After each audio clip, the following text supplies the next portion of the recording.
Hi and welcome to this video, which is about the common interview question, what skills and qualifications would you bring to the job? This question is an excellent chance for you to show the interviewer what value you can bring to the company. But it's crucial that you choose the right skills, those that address the employer's actual needs. I want to give you a short example from a completely different life area to illustrate why this is so important. A friend of mine wanted to buy a new car, and he went to a dealership and explained that he needed something for long-distance drives that would fit 2 adults, 2 kids, a dog, and a lot of luggage. The salesperson got all excited and showed him different cars, explaining many features like engine performance and design packages and parking assisting systems. My friend didn't buy any of the cars, even though they probably would have fulfilled his requirements. Why? Because the salesperson focused on the wrong things and did not address my friend's actual needs. I'm not saying you should compare yourself to a car salesperson, but there are some parallels when it comes to how you communicate value. If you want to convince the interviewer when talking about your skills, make sure you choose the right focus. Following these 5 steps might help you. Step 1. What is required to succeed in the role? Read the job description and make sure you understand what is required to succeed in the role. Often, you will find a description of the job's responsibilities and accountabilities, as well as a section that describes what qualifications and experiences the ideal candidate should have. List all these requirements, regardless of how well you can meet them. Step 2. Prioritize the skills based on their importance. Sort the list based on the importance of each skill. In some cases, the job description will clearly state what is most important, while in other cases you might need to read between the lines. For instance, certain things might be repeatedly mentioned, which means that they are extra important.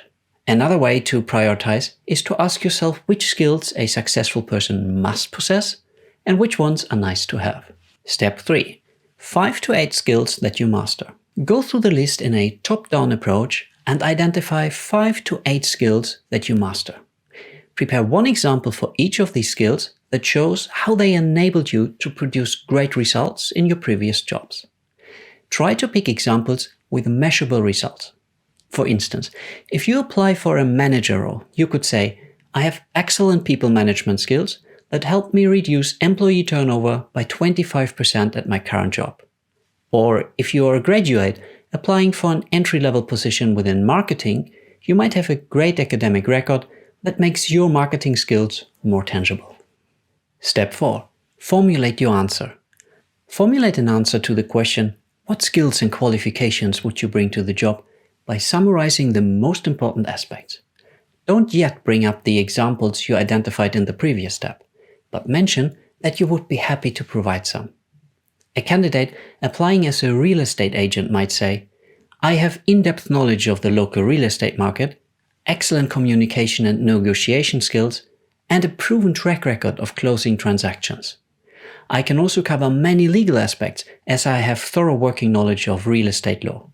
May I give you some examples of how these skills helped me achieve great results in the past?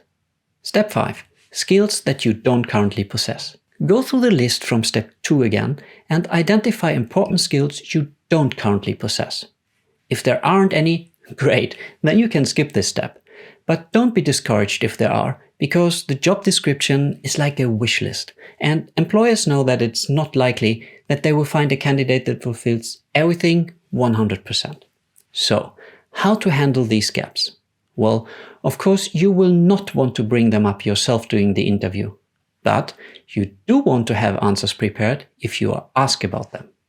And there are 2 ways to do this. The first strategy is to address the need behind the skill by applying another one. For example, suppose the job description asks for experience in handling customer complaints, which you don't have.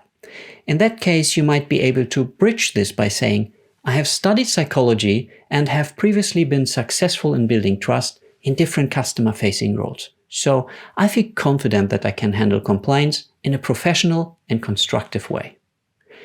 In cases where you cannot bridge the gap because it's an entirely new skill, you can explain that you will be able to learn it quickly and provide some supporting arguments for this.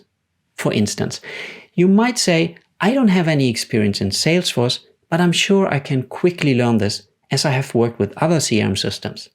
I have also already started an online course in Salesforce, and it feels very similar to the software I have used before. Thank you for watching to my 5 steps for answering questions about your skills and qualifications. I hope this was helpful to you.